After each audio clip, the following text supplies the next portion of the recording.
And welcome back to PokiApi project on Xyrist Codes.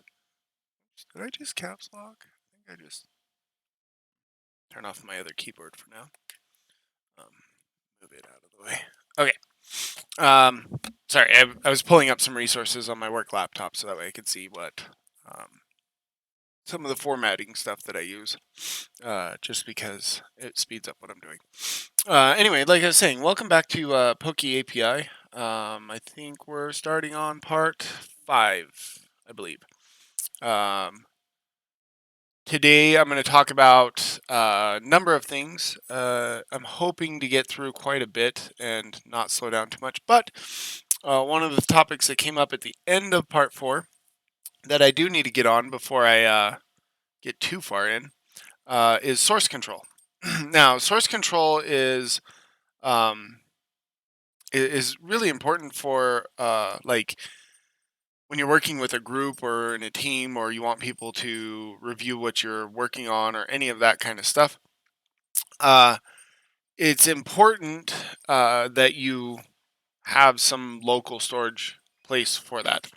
Now, jobs will usually dictate what that local storage is. For personal projects, most people use GitHub. Well, I shouldn't say most people. A lot of people use GitHub. It's a super good resource. I can show you what it is. So what I'm going to do is I'm going to create a GitHub repository. This is going to set up for making sure that people can find the data, or the code, I guess, the program that you're writing. Now, typically, you want to make sure that you do this at the start of the project, and most of the time you'll want it to be private unless you have nothing you want, unless you have nothing private in, like, that you don't want people to copy. A lot of the reason why you want it private is because you don't want people modifying stuff. And like I said, you can make it public. I'm going to make this public because I can override changes or reject changes or anything like that. But you want to be careful when it is public. People can push stuff, so you want to create policies and restrictions and all that stuff just to make sure that people don't destroy what you're working on. Okay, so I'm going to create this and push. Now it's created the master branch. It's all outgoing. I'm going to go ahead and open up GitHub. Let me pull this up here. Whoops, too many. Try that again. Okay, I'm going to open up github.com. Sign in.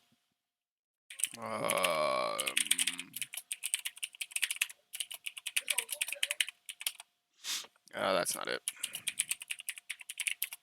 I can remember which password I use.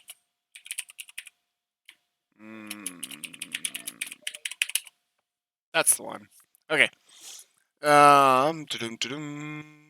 Discord bot manager. This is what I'm working on right now. So this is repo I just pushed. You want to make sure that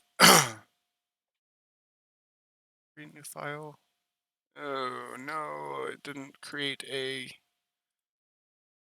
Oh, it did create a Git Ignore. Okay, Git Ignore is super important because it ignores a lot of files that are not important for the code.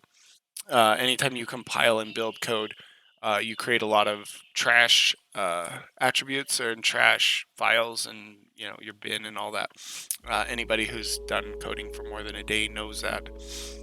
So the Git Ignore ignores all those when you're loading it up into your version control. Now, typically, you want to work in a separate branch and have your main branch be locked out, so like you can't push to a branch or anything like that. Usually you can do that in security. I've not played with the security in GitHub without in public. I know that the public and the private are two totally different things. So you can set up stuff.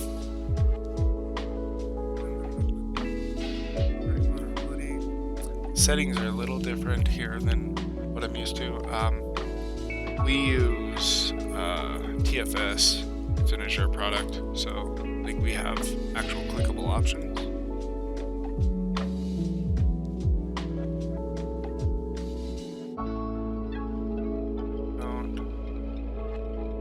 Nope, that's not what I want. There's some changes here.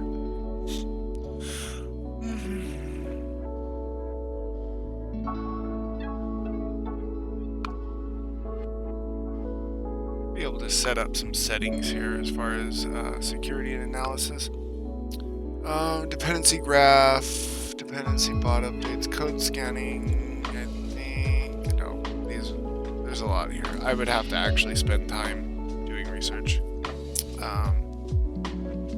Get notified when your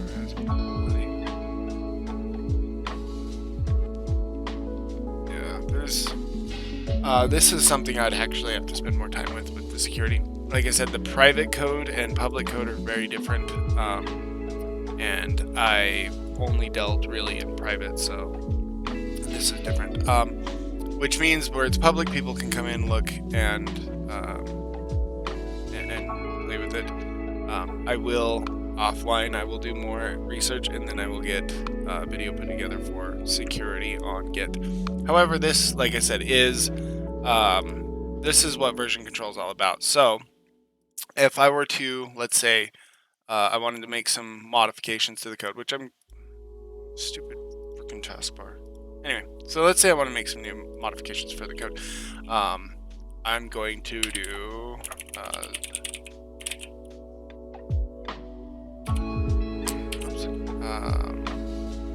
what are we doing today? We are doing link updates.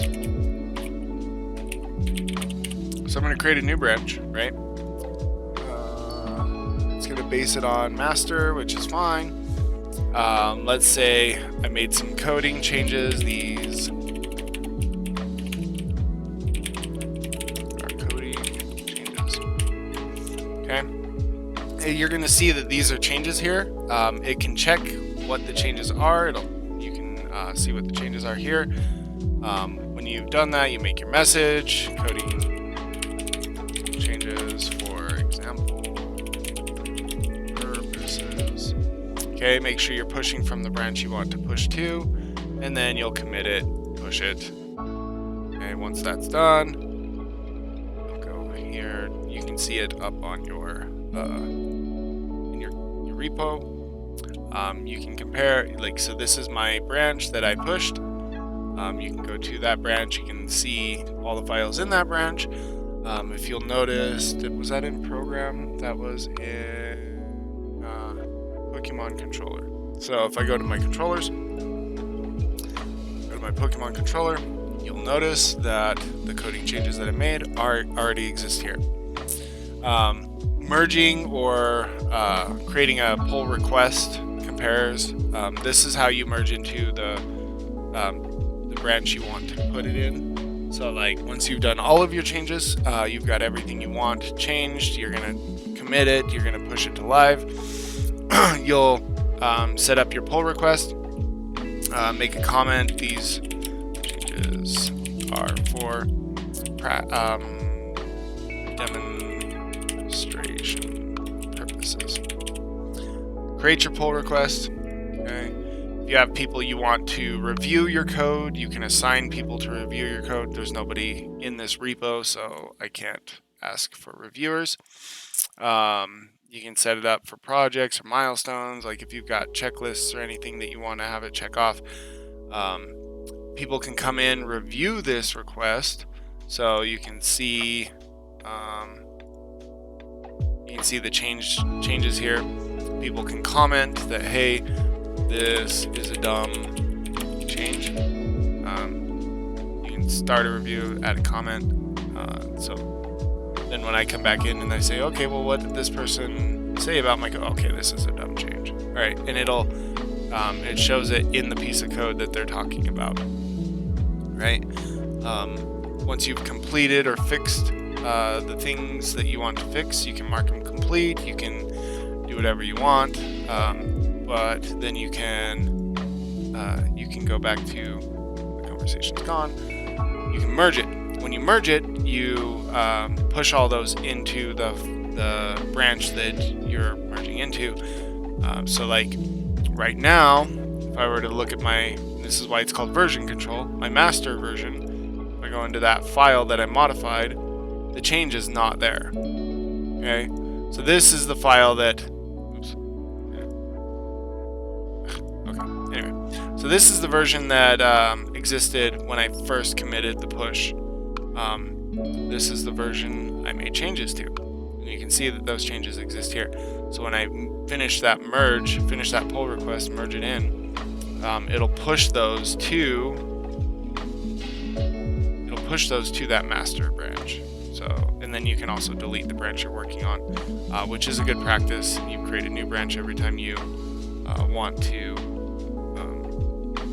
create a new set of changes. So you go back in here, and you'll see my changes are now in the master branch. Okay. So that's the short version control. While I'm on the topic, while I'm at GitHub, this is a really good portfolio for programmers. If you've never worked in GitHub, you really should build yourself or log yourself a GitHub, set it up. You want to be able to have stuff to show people in GitHub, because from programming, like I said, from a programming standpoint, this is where a lot of people will want to look at work you've done, and you can show off your skills or what you've built.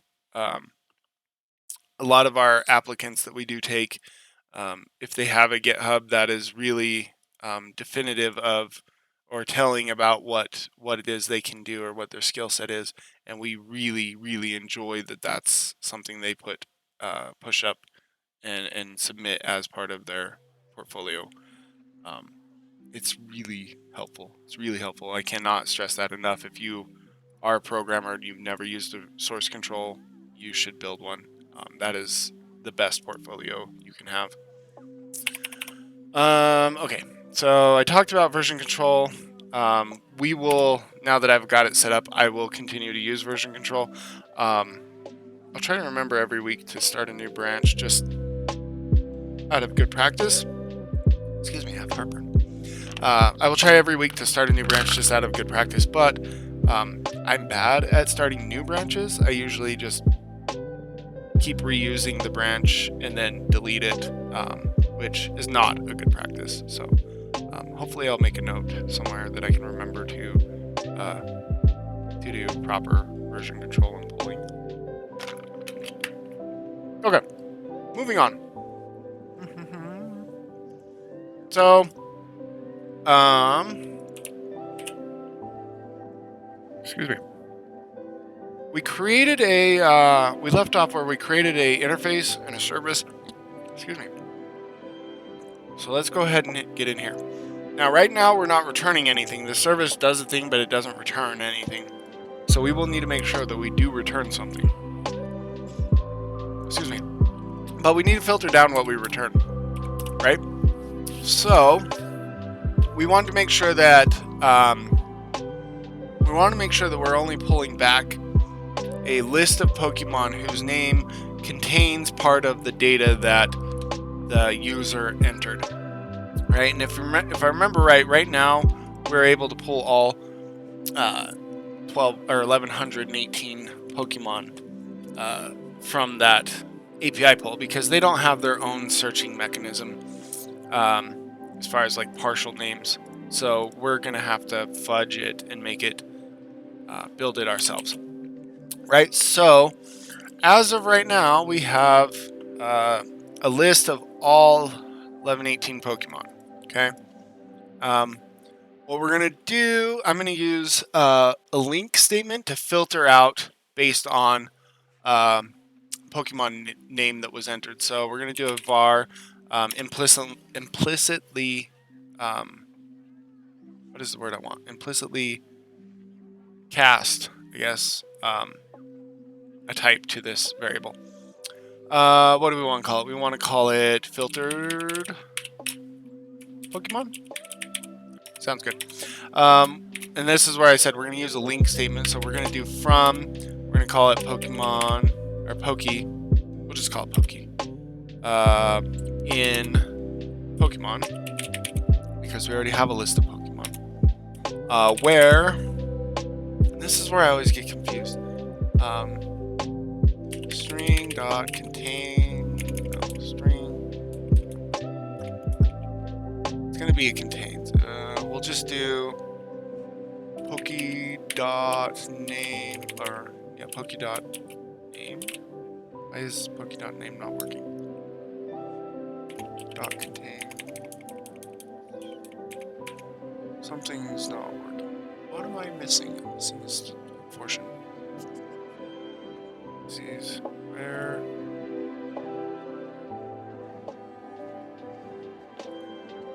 It's not giving me the option to do key anything. Why is that?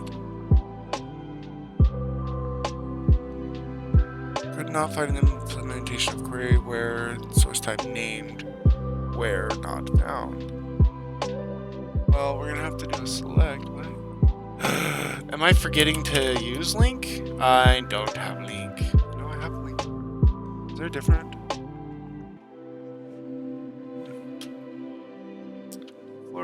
Plural, system.link. Reading API.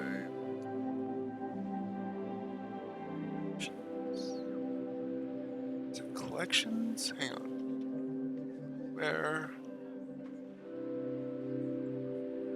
Numerable.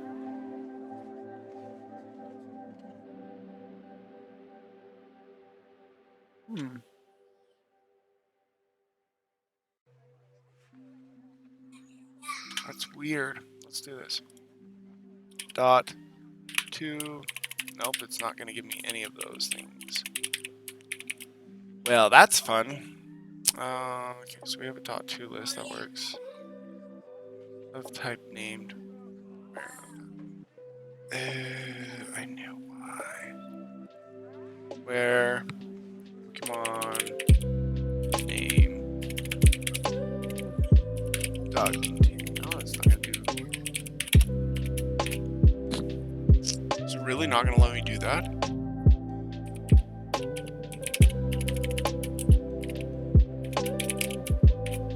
It seems that's backwards, but.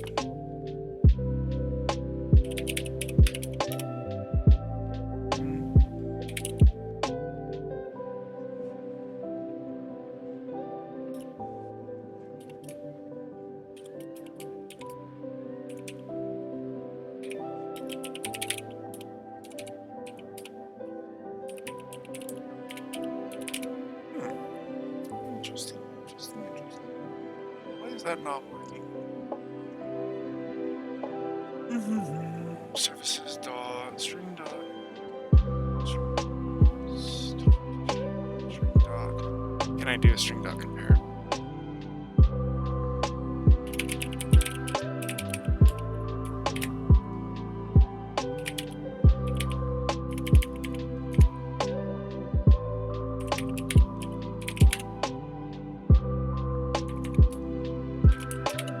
Is Pokemon range variable Pokemon named?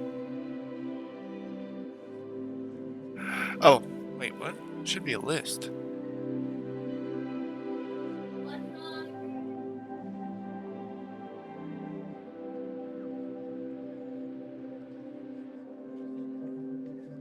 That should be a list.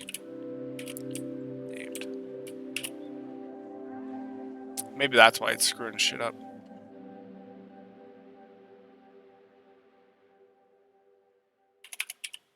Dot results. Let's do. It should be Poki dot contains.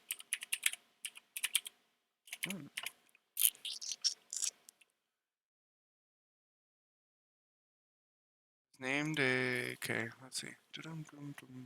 Oh, that's why. Okay, that's what I'm screwing up. I forgot that that's a thing. So it's not a list of named. Whoops. I need that still there. Okay, it's not a list of named. What I need to do is do a cast. I need a list of, what is the results? List of named is a list. Named API resources.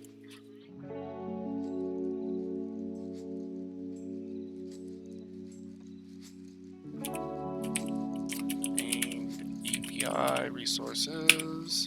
We're going to call them our PokiList. New list API resources.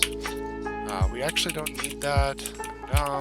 We don't need that. We can just do name or Pokemon dot results.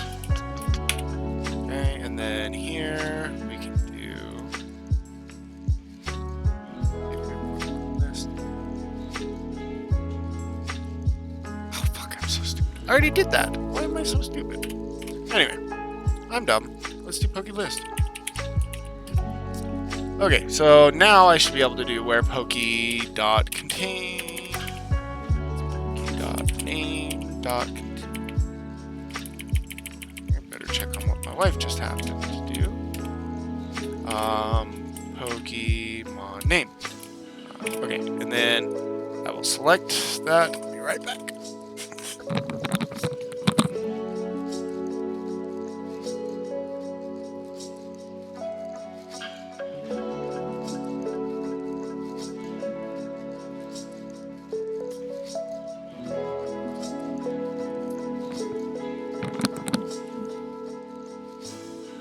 Okay.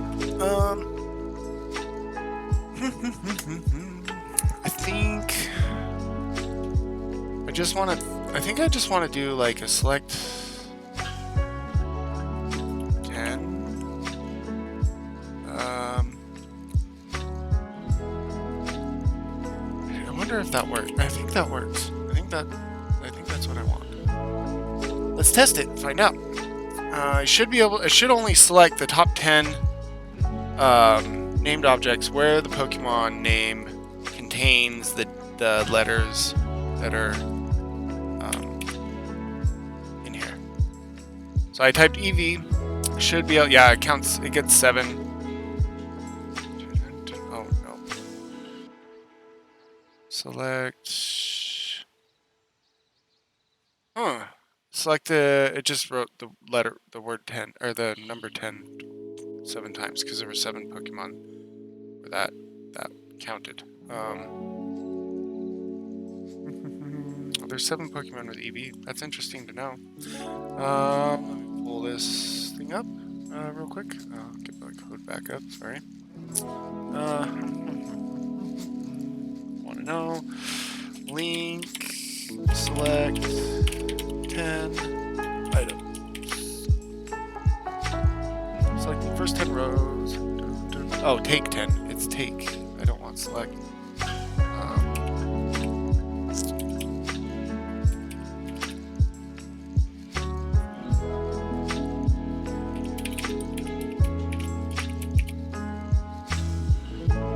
Select all.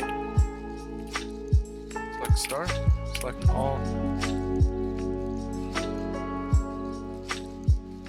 Select Poki. There we go. Oops. Shit. Poki. There we go. That's what I want. I want to select the Poki item, which will have the name and the URL. I only want to take the first 10 that show that match the name scheme. And I want that to be a list. So that's what the link is all about. So we're going to do EV. Type that.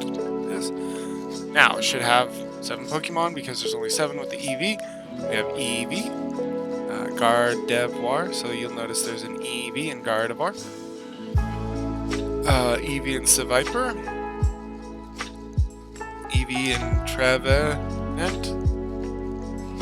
EV in Feeble. EV in Gardevoir Mega. Interesting. And EV in EVG Max. So there's 7 Pokemon with EV, the letters E, V. Now if I were to change my search to do EVE, should only be 3, which is Evie, and Trevenant. Yeah, so Evie, Evie, Trevenant, and then Evie Gigamax or whatever it is, Gmax.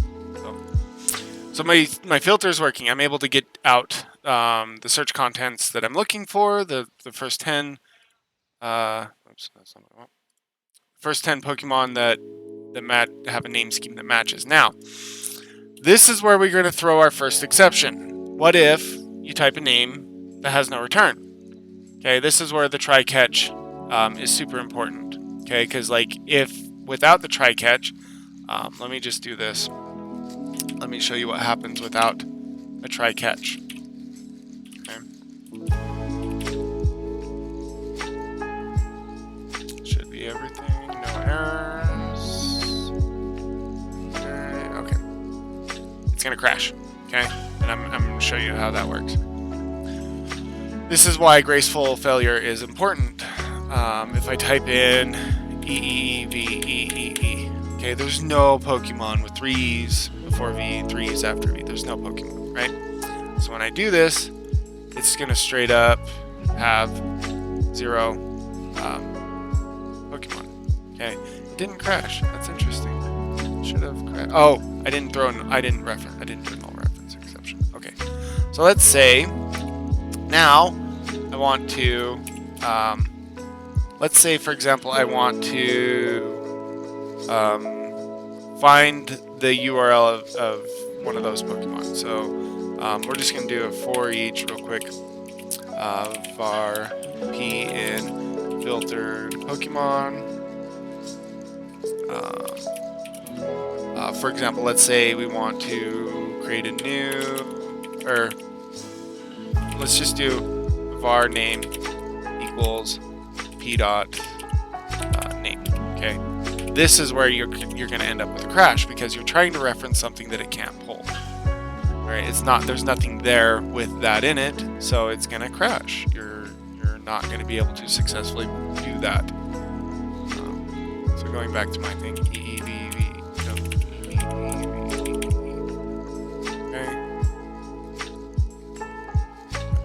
still hit it. Interesting. Why did that work?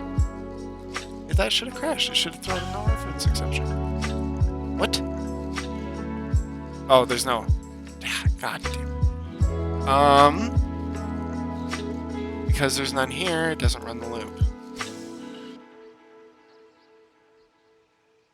Screw it. I'll do it this way. Force it. I'll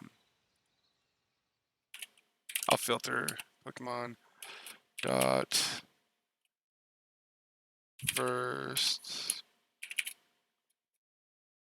dot name. Okay, I'm gonna force it. I'm just gonna force it to error.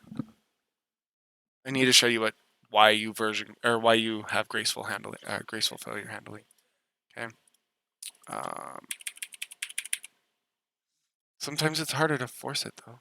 Okay, so it crashed. Bad request. It did not work. Okay, and I'll show you what happened here. The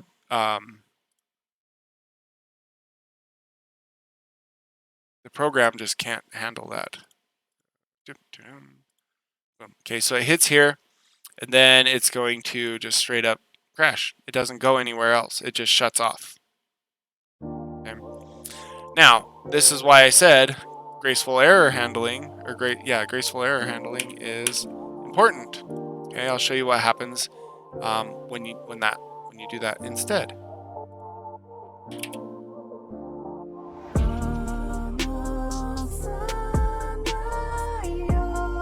That bugs me. It moved stuff through.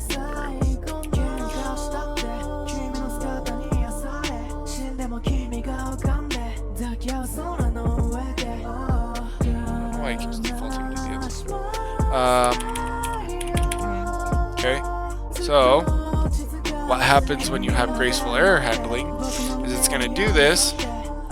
It's going to say, well, that didn't work, and you'll be able to see why. So that sequence contains no elements. So you can't get some. Oh, that's why it's not a null reference exception, because it fails on the first instead of. Okay, anyway.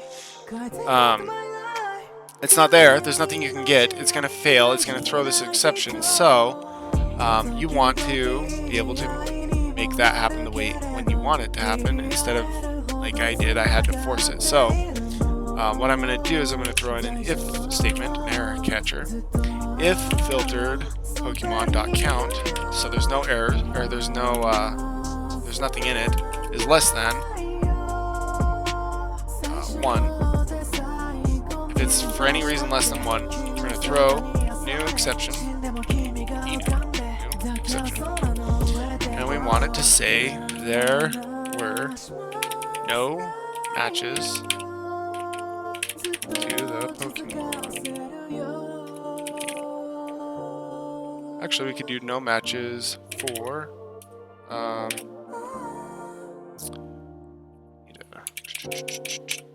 the $sign lets you imply or throw in variables into a string. So we can throw an error that says there were no matches for the name you entered. Okay, we can actually throw in the name they entered to give it back and say there were no matches for that. Now, because this is an API and the failure throws bad request, this is going to return out. Well, we can dictate how we want to return it out. What we'll do. Typically, you build a response object, which is why, which is actually a good thing here that I haven't built a response object yet. So what we're going to do is we're going to actually build a response object. I don't have any models yet. Let's go ahead and add new folder, models. This is part of request return object stuff. I'm not sure which principle that falls under, but there is request and return as a just as a good practice thing. So we're going to do a response, and we're going to build a response object. New class. We're going to call it Pokemon. We're going to Poke search response. Okay, it's public class object that contains response from Pokemon search. Now, what do we need to have in here? Well, first thing we want is we want to have a list of error messages. So let's go ahead and build a public list. We'll have the messages be a string. So public list string. Errors. Set. So this is a list of error messages. Okay. What else do we want? Well, this is containing a list of Pokemon, right? Which are named API. This is a named API, whatever it's called. So public list of named. Oh, we need to type it out. API, named API. What is it called? Named API resource.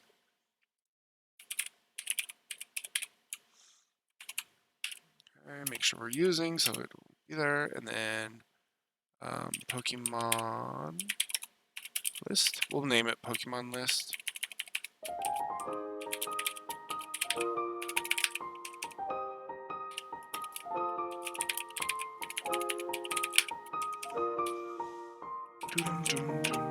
Proper naming convention and list of Pokemon found in the search.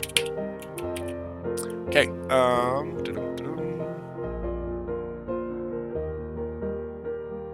Now let's go back here. Pokemon services. So what we want to do is we want to build our what is it? What do we call it? PokeSearch API. PokeSearch response.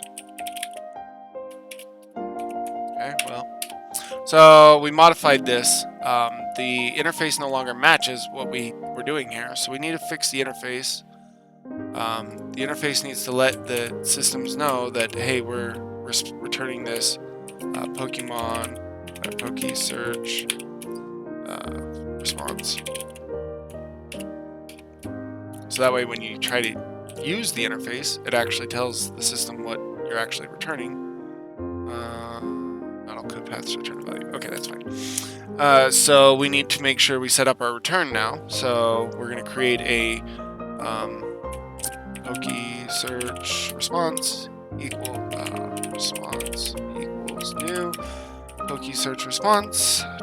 We're actually going to initiate. I want to initiate these items inside the response, so that way I can actually check them here in a second. So we're going to do errors equals new list string, and we're not putting anything in it. And then we're also going to do Pokemon list equals new named list named API resource. Again, nothing in it. We're just creating the lists. I did it again. Should not be a colon in there. Now we want to return the response that we just built, because that's going to tell it what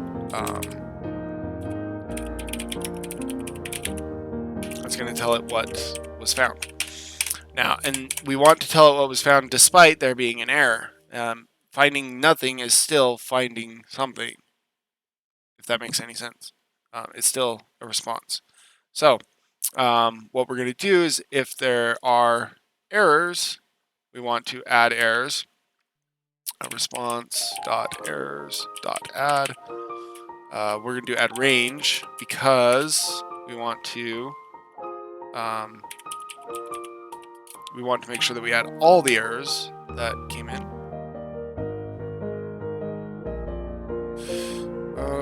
It's not going to do that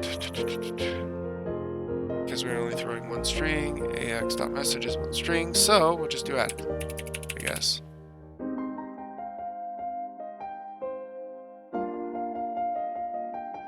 Screw it. We don't need to do that here. What we can do it here. So before we throw the error, or before we throw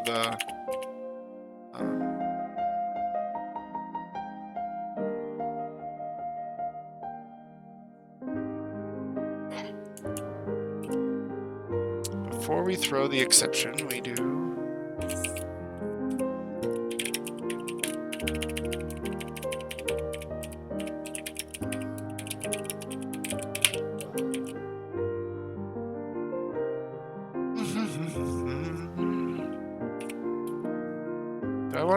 I want to break that into two separate messages, so that way I can nope.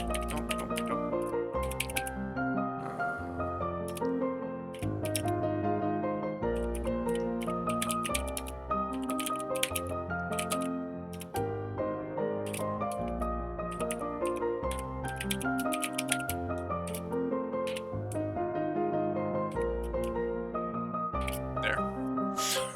So if there's any other errors, I can add them to the list as well. And then we throw that error or that exception out, and then the exception is returned to the next level up, which we'll get back to. Like I said, we're starting here and we're going to build back. So right now we have a list of Pokemon names and URLs. We have an error handler, so if that search fails for some reason, we don't want the program to crash. We want to be able to return something.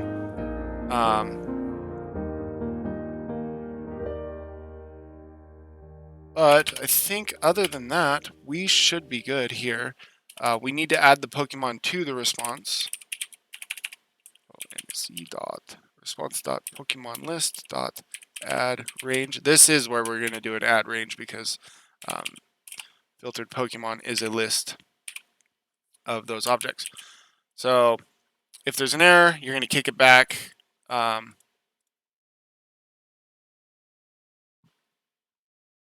I'm not using ex.message still. I'm not using ex at all. That's fine.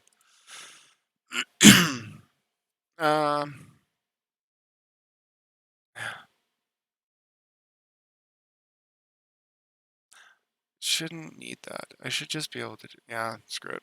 I don't want to do this here. I don't like doing that there. The whole point of my error handling is to do it here. That's the whole point.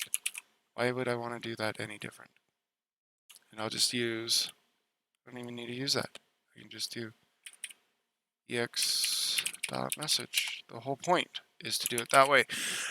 My only concern with that is if I add, well, no, because I can add it earlier if I need to. If anything happens, I can do an earlier, yeah, I can do an earlier thing. And then if there's an error in this call, for example, like say that, you know, there's a typo in the path.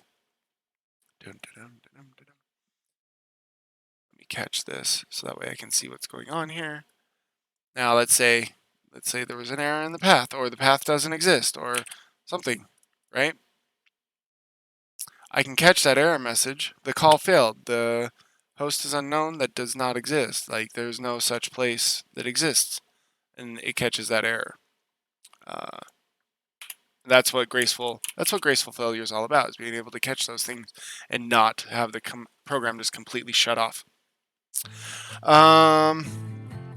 This is a good place to break video 4. If you haven't yet, please drop a like, follow, subscribe.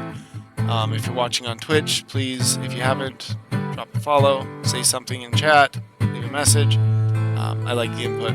Alright, I'm going to take a short break and I'll be back. Hey everyone, thanks for watching the video. If you enjoyed what you saw, please drop a like, leave a comment, subscribe. If you haven't already, please join the Discord server. We are looking to grow as much as we can, and hopefully you found this content interesting. Hope to see you in the next video.